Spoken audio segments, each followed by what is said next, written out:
would probably pass on the whiskey on my right. Oh, you would pass. Well, I mean, I'm not going to turn down bourbon, but you have better stuff on your shelves that I'd rather drink.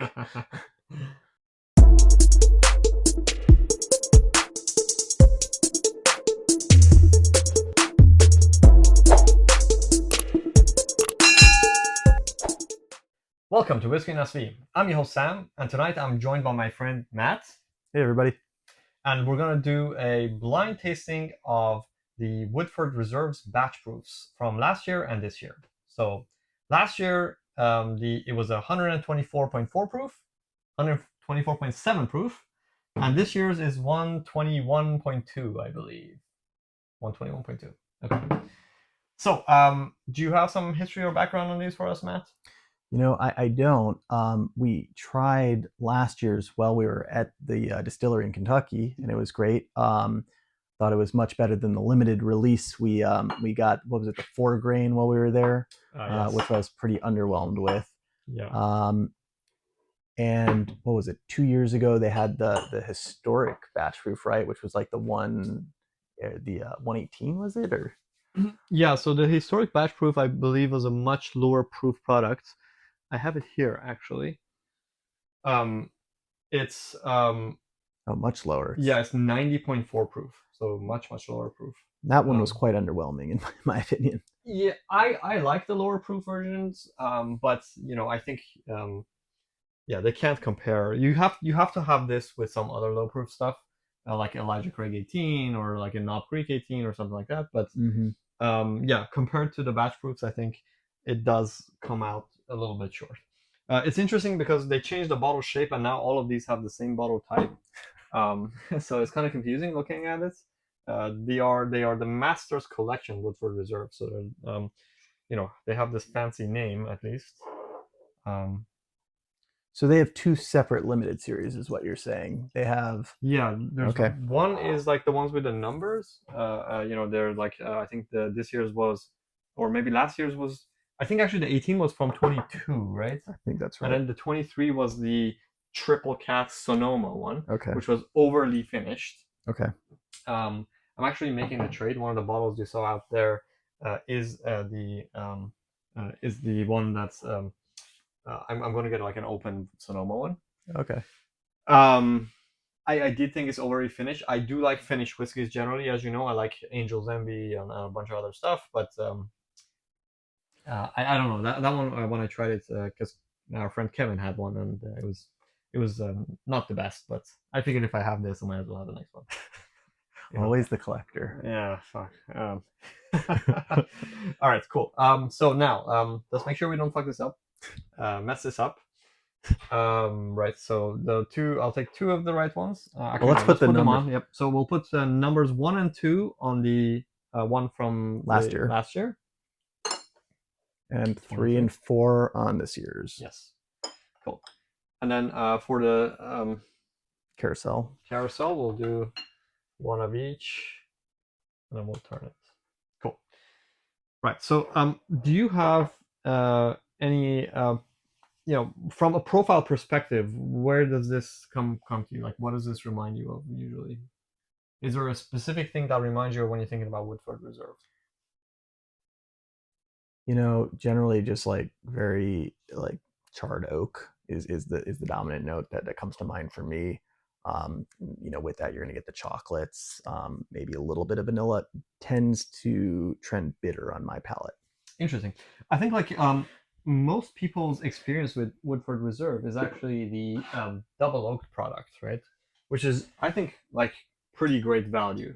Double oaked is great. This double oaked version, you can sometimes get it at Costco for like $35, right? And even in Canada, which is usually expensive, I've seen this at LCBO for like 55 Canadian dollars, which is an amazing deal. So whenever I go to Canada and I to go drink something that's reasonable priced, this is what I buy. But yeah, this product being a double oak product, I think the only problem is it's like low proof is again 45.2, which is kind of similar to the historic entry proof one. So I significantly prefer these higher proof batch products. I think they're much nicer to my palate at least. And as far as limited editions go, I feel like these are some of the more obtainable limited edition whiskey products. You can Well, generally, especially this year, right? yeah, it was sitting on shelves for quite some It time. was sitting on sitting on shelf. Sorry, it was sitting on shelf quite a bit this year, and it was at Costco almost for days without selling out. I think I picked mine up from Costco for like 110. I think I did the same. Versus last year's one, it was significantly hard to find, and I think I paid more like 130, 140 ish. I think I did as well from like a Bevmo. Yeah. Right. Cool. Well, I think that's good enough to go. Let's turn this off. All right. So as usual, we're gonna nose them, provide some notes. Tell you what we think on the palette as well, and then we'll take a guess which one we think is which we prefer. I think we don't have that much experience to like guess which is which, but at least we can say which one we prefer. I mean, they're awfully close in proof, so I don't think we're going to be able to tell just based on Yeah, proof alone.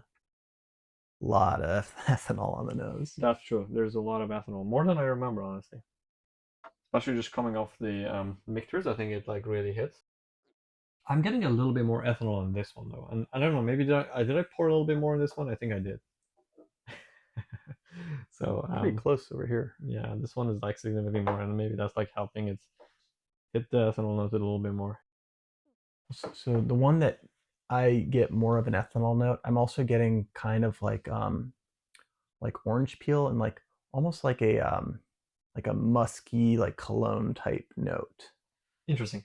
Well, being a bourbon, obviously you're getting the vanilla, caramel, oak, right? That's like standard. You're just talking past that, past those like typical bourbon notes. What is there, right? Yep. Musky cologne notes. Yeah, like I could totally see this being like a fragrance for men. Interesting. You're right. I can see that. You get any cherry on this? On the one on the right for me. Yeah, I get more cherry on the left for me. Again, I'm trying to when I breathe, not to really breathe through my nose, like a breathing technique, especially when you're um, trying to nose high proof whiskeys, is you should breathe through your mouth and just like let a little bit of thing to go through your nose because otherwise you're gonna like totally burn yourself. I really like the nose on this left, the one with like the orange peel that I'm getting. Yeah, no idea which one it is, but it's a really So you get fragrant. orange peel on this one, but not on that one. No, more cherry on the one on the one on the right. The one with the cherry, I'm also getting some of the like the cotton candy, like sugary notes. Hmm. Hmm. I don't know if I am getting such a big distinction between the two, to be honest. Hmm. All right, let's go for the palate and see what we get. Hmm. Kind of sharp though. There's a lot of like baking spices there. That was your left or your right? Am I right? So I think that's my left.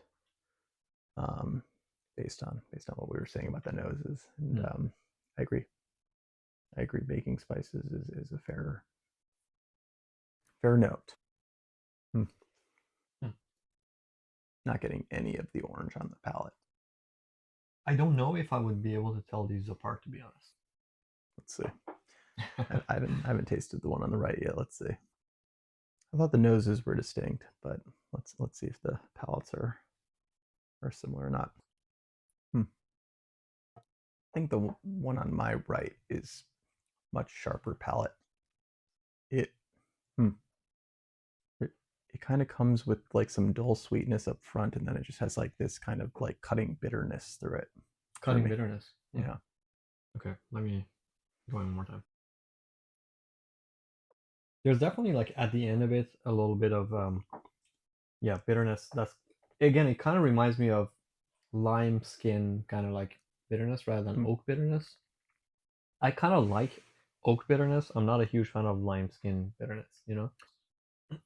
Everything in balance, Mm-hmm. and this doesn't taste balanced to me. I again, I have no idea which one's which, but I like the whiskey on my left.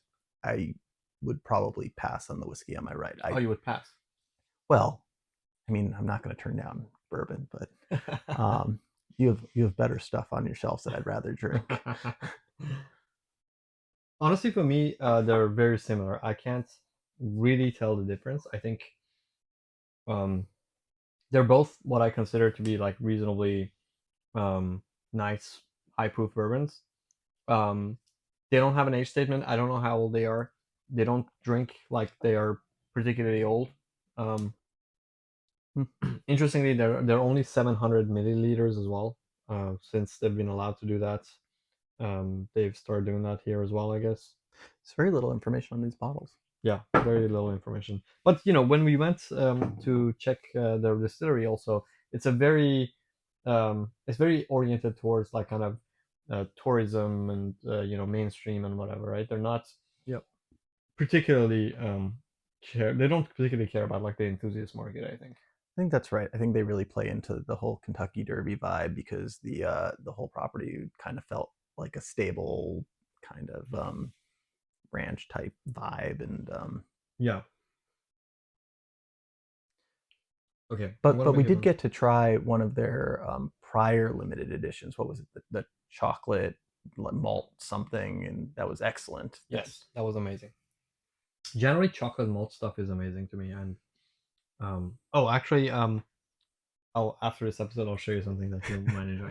Anyways, okay, between these two, I think if you put a gun to my head and you said, okay, you have to pick one, I think I would slightly have a slight preference for the left one. But I would say for me at least, there's not a huge difference between the two. So Yeah, I have a pretty strong preference for the one on my left. pretty strong reference. Okay, cool. So let's do a reveal. So for me, the left one is number 3, which is that one, which is the New Year, the new one. And for me, it is that 4 or 2. That is 4. So that means we both like We the same both one. agree that okay, the new one is better. The new one is better. Okay. And just to check, this one is 1, which was the old one. That should be 2. That is 2. Okay, perfect. Okay. Cool. Well, I think for me, I think when I opened this and I put the video out, I told you like I can't. For me, these bottles are getting a little bit on the expensive side now, so I can't really. And to me, they're not that different, so I can't justify spending on getting the every one every year. So there's a chance that I might skip next year. Of course, if I get it at Costco for like 110 ish, it'll be hard to say no to. But I would definitely not be seeking to get it at anything above the Costco price. Um, I think that's fair, and it's possible that this is still sitting on some shelves at Costco. So if you're mhm. watching this and you see it, I think for $110, the current batch Yeah, is good. that's great. Yeah, Yeah. cool. All right, thanks, Matt. Uh, Cheers. cheers. Thank you all. See you next time.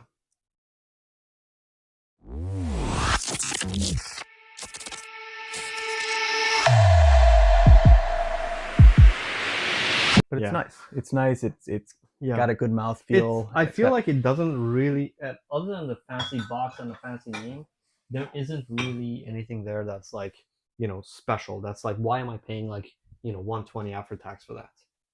You know what I mean? I think it would have been better priced at like 70, 80. yes. Well, I don't know.